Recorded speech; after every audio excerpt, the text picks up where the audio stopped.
코로나 3년이 지나고 처음 보이는데 이렇게 우리 가족들이 함께 이렇게 무리무리 지은 걸 보니까 여러분, 우리 자녀들이 키가 이렇게 쑥쑥 자랐어요.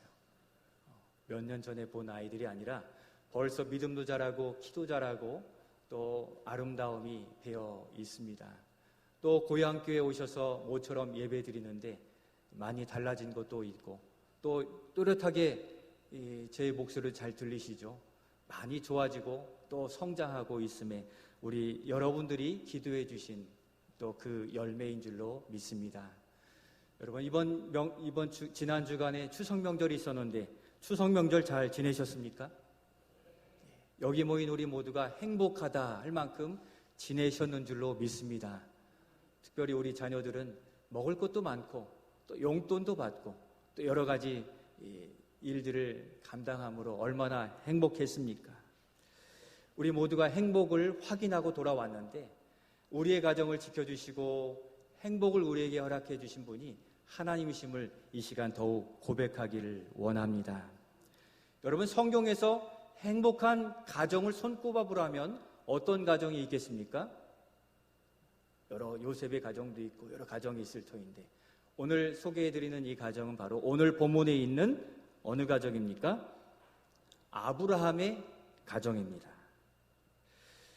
많은 가정이 있지만 오늘 본문의 아브라함 가정도 참 행복했다 할 수 있습니다. 왜냐하면 하나님의 매우 특별한 그 은혜와 역사를 경험했기 때문입니다. 이 아브라함의 이야기를 들어보면 아브라함만의 은혜가 아니라 오늘 여기 있는 우리의 가정도 동일한 은혜를 받았음을 확인할 수 있게 됩니다. 이 시간 아브라함의 가정에 주신 하나님의 은혜와 사랑을 살펴보면서 그 은혜를 곱씹어 우리 가정에도 주시는 은혜를 소망하며 은혜 누리는 귀한 시간이 될 수 있기를 소원합니다. 먼저 그러면 아브라함의 가정에는 어떠한 은혜를 누리게 되었습니까? 어떠한 은혜가 있었습니까? 첫 번째, 우리 같이 한번 읽겠습니다. 한번 더 넘겨주시면 시작. 특별한 만남의 은혜가 있습니다. 그 만남이 너무도 특별한데 창세기 21장 5절 6절 말씀에 보면 바로 이해가 될 겁니다. 우리 말씀을 같이 읽겠습니다. 시작. 아브라함이 그의 아들 이삭이 그에게 태어날 때 백세라. 사라가 이르되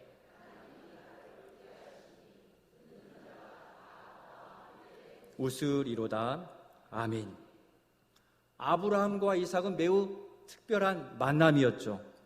몇 세의 아빠 아브라함이 아들 이삭을 낳았고 만나게 되었습니까?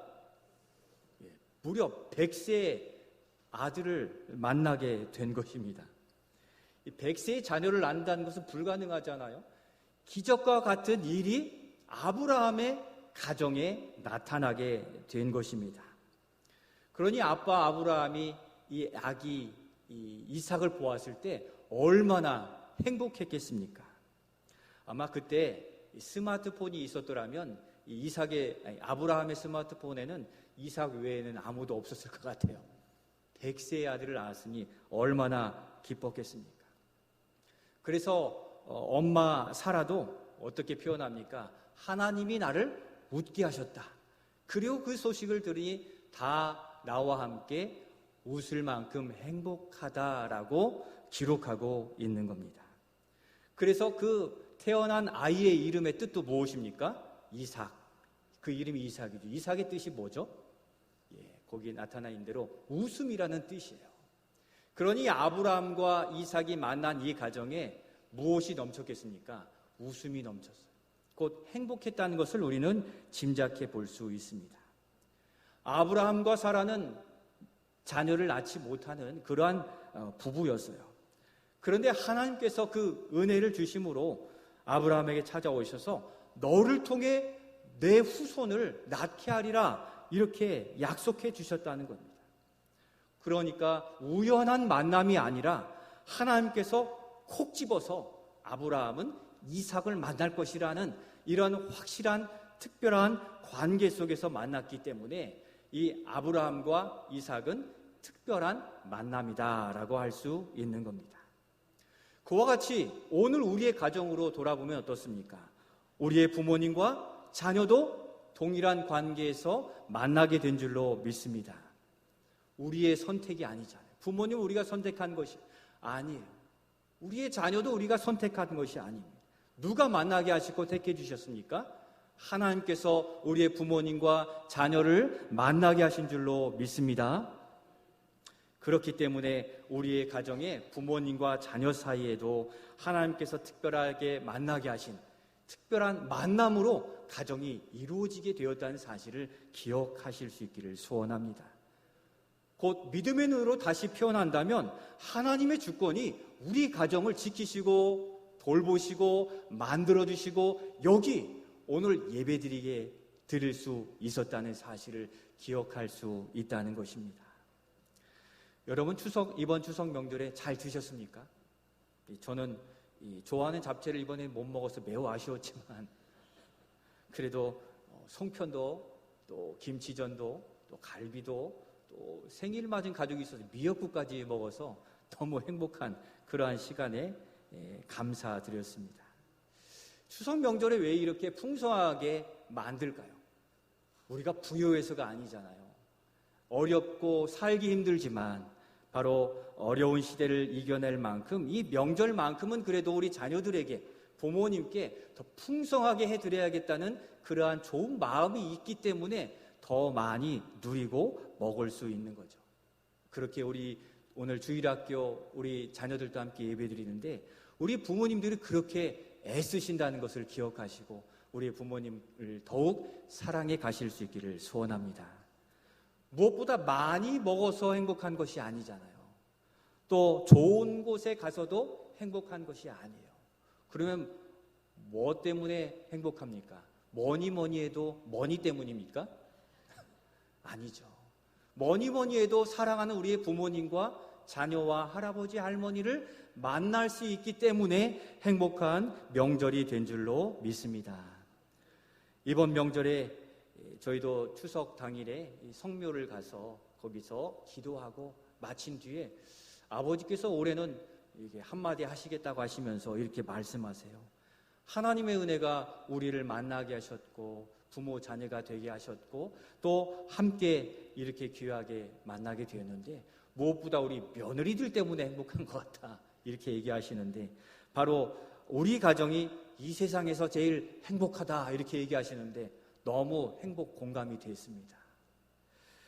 하나님께서 우리의 가정에 우리로 부모 되게 하셨고 또 자녀 되게 하신 이 특별한 만남을 기억하시면서 우리의 부모님을 생각할 때 우리의 자녀를 생각할 때 하나님이 만나게 해주신 가장 귀한 사람을 만나게 되었기에 우리의 가정이 가장 행복합니다라고 고백하는 우리 모두가 되실 수 있기를 소원합니다.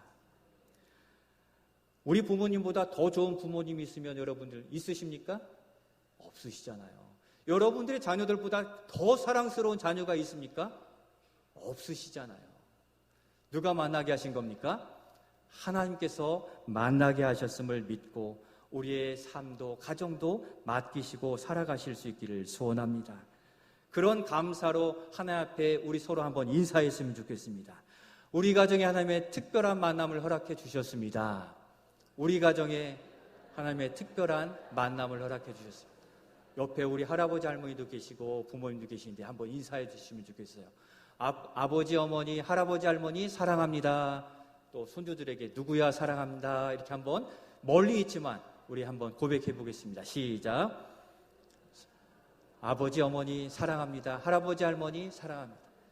우리 이효열 집사님 안아주시기까지 하시는데 그 가정의 사랑을 제가 익히 듣고 알고 있습니다. 우리 이효열 집사님 가정은 손주들이 찾아가서 잠을 잔대요. 왜 그런가 했더니 용돈을 잘 챙겨주신대요. 그것을 넘어서 어쨌든 할아버지와 손주들 간에 그러한 깊은 사랑을 바라보게 됩니다.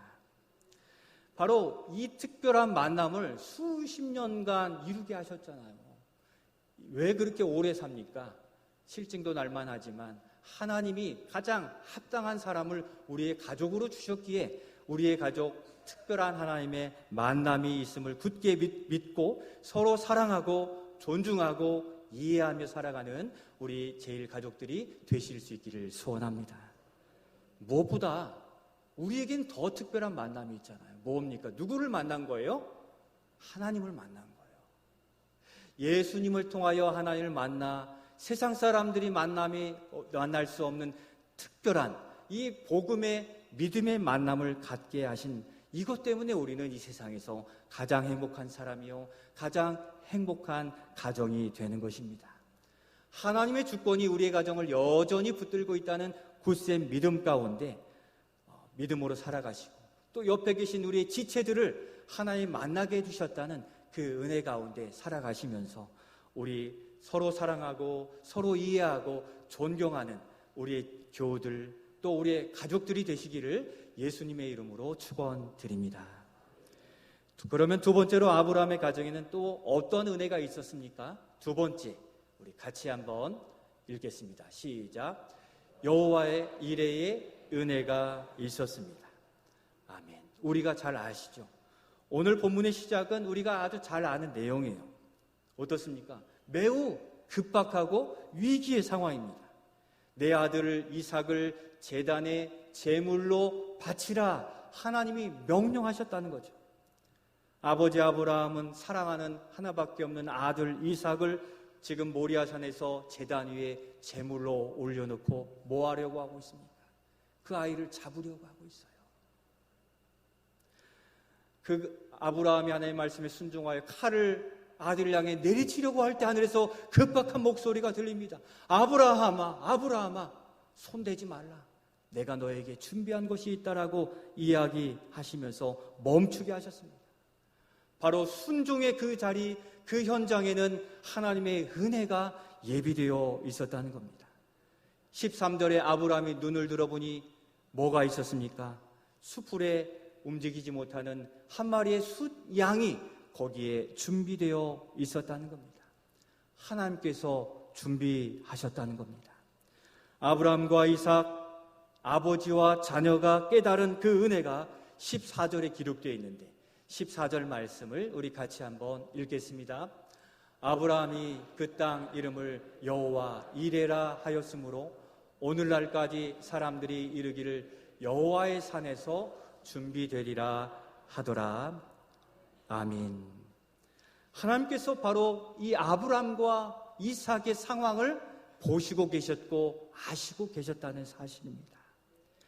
그리고 그 뒤에 보면 이제야 내가 나를 경외한 것을 알게 되었다라고 한 것을 볼 때에는 그가 믿음으로 살아왔지만 정말로 하나님을 사랑하는지를 확인하고 싶어 정말 순종하시는지를 그 죽음의 직전까지 살펴보셨다는 것입니다. 하나님은 우리의 모든 상황을 아시는 줄로 믿습니다. 기쁠 때나 슬플 때나 어려울 때에도 우리 하나님은 알고 계세요. 그런데 그때 무엇을 확인하기를 원하시는 겁니까? 그럴 때에도 하나님을 끝까지 붙들고 순종하며 살 것인가를 확인하고 싶으신 것입니다. 순종으로 나아갈 때 하나님의 예비하신 여호와 이레의 은혜가 있는 줄로 믿습니다. 우리 교회는 이레가 진짜 있어요. 저 뒤에 사무실에 지금 강이레가 와 있거든요. 바로 여기에서 이레라 이름을 지었다 들었는데 이레가 없었으면 얼마나 행복이 어디에 있었겠습니까? 그 가정에 이레를 주셨다는 것이죠. 2주 전에 몽골 선교 정탐을 저를 포함하여 5명의 대원이 다녀오게 되었습니다. 그림 하나 보여주시겠습니까? 이게 뭐 같이 보이십니까? 예, 우리 한국 사람이니까 잘 아시네요. 떡볶이 사진입니다. 떡볶이인데 제가 떡볶이 은혜를 경험하고 왔어요. 떡볶이 은혜. 몽골 선교 정탐에 어려운 부분이 있었다면 음식이었습니다. 음식이 되게 유목민이기 때문에 다 육식 고기예요. 근데 양고기가 나오고 말고기가 나와요. 그러니까 우리도 그 잡내를 잡지 않으면 잘 먹기 어려운데 그 사람들은 그게 일상이었으니까 그 냄새가 그냥 자연스러운 거죠. 하지만 저와 대원들에게는 조금 쉽지 않았습니다. 어떤 건 그래도 이렇게 먹을 만했어요. 좀 어려움들이 있었는데 그런데도 불구하고 우리 멤버 중에 한 분은 몽골 음식을 그냥 아주 맛있게 끝까지 싹 드셨어요. 누구신지 아십니까? 생각되시죠? 우리 장시정 장로님이 그냥 그릇 나오는 거 다 깨끗이 다 드셨는데 선교 체질이신 것 같아요. 부럽습니다. 그렇게 음식 먹는데 불편함이 있으니까 어떤 음식점이 이제 한국식 음식을 하는 곳에 들어갔는데 메뉴에 김치찌개, 순두부찌개, 된장찌개 다 있어요. 근데 옆에 떡볶이가 있더라고요. 평소에는 이게 막 사서 먹지는 않지만 떡볶이가 먹고 싶은 거예요. 옆에 계신 장로님 순두부찌개, 김치찌개. 저는 떡볶이를 시켰는데 안 된다는 겁니다. 마음이 그냥 굉장히 무거워졌어요. 모처럼 한번 먹으려고 했는데 그래서 순두부도 안 된다고 해서 실망하신 분들이 있어서 김치찌개를 먹는데 달달한 김치찌개였어요. 흉내는 낸 김치찌개였던 거죠. 그렇게 몇 날을 지내고 나서 이제 넷째 날이 되니까 우리 안성교사님이 우리 일행들이 고생한 것을 보니까 안 되게 보였는지 한국 음식점 또 한국 사장님이 운영하시는 그곳에 본인들이 대접하시겠다고 이렇게 데려간 거예요. 그래서 또 맛있는 음식이 나오겠다 기대하는 마음으로 이제 김치찌개를 시켰어요. 한동안 기다리는데 메뉴가 이렇게 나물 종류가 나와요. 정말 한국식으로. 그런데 반찬으로 뭐가 나온 줄 아십니까? 떡볶이가 나왔어요. 제가 돌아다니면서 떡볶이 노래를 불렀더니 우리 하나님께서 메인 메뉴가 아니라 반찬으로 떡볶이가 나왔어요. 기쁜 마음에 찰칵 사진을 찍었거든요. 제가 2접시를 먹었습니다. 반찬으로 나온 걸 또 달라고 해서 또 먹게 되었는데 그 자리에서 마음에 제가 어떻겠습니까? 너무 기뻐서 할렐루야 소리가 저절로 나오더라고요. 작은 것이지만 그 사역의 원활함을 위해서 하나님은 저의 마음을 아시고 저에게 저 귀한 떡볶이를 예배해 주셨기에 떡볶이를 예배해 주신 하나님 여호와 이레의 하나님이신 줄로 믿습니다. 떡볶이도 제공해 주시는데 우리의 삶에 필요한 것들 때가 되면 주시지 않겠습니까? 우리의 때가 급해서 그렇지 하나님이 주신 때를 기다리다 보면 어느새 우리의 손안에 주어져 있는 것 또 우리에게 필요한 것들을 공급해 주시는 하나님이심을 믿고 믿음으로 살아가실 수 있기를 소원합니다. 그런데 한편에서는요, 어떻게 자신의 아들을 생명을 바치라고 하실 수 있을까? 그런 의문이 드시죠. 근데 당시 고대 근동에서는 이 인신제사로 이 사람을 드리는 제사가 많았어요. 우리가 아는 이 마야 문명도 아시죠? 마야 문명이 굉장히 광활하게 발전했는데 그때 당시에도 인신제사, 인신공양으로 사람의 생명을 거기다 두고 사람의 피를 많이 흘린 제단의 흔적이, 증거들이 지금도 너무도 많아요. 일반화되었다는 거죠. 그런데 하나님께서도 이삭을 바치라고 하신 것을 허용하신 것일까요? 그렇지 않다는 거예요. 여기에는 2가지 이유가 있습니다. 하나님께서 그렇게 바치라고 하셨는데 그것은 그런 미신적이고 비성경적인 것을 사용하시지 않으시는 하나님이시라는 것을 분명히 드러내신 거죠. 그 끝 직전까지 순종한가를 바라보시기 위해 양을 준비하신 것이지 세상의 방법으로 세상의 제사, 인신제사를 드리지 않으시는 하나님이세요. 생명을 귀하게 여기시기 때문이죠. 2번째는 순종하느냐를 보신 거예요. 자기가 가장 사랑하는 것을 내어놓기까지 나를 사랑하겠느냐고 주님이 보신 거거든요.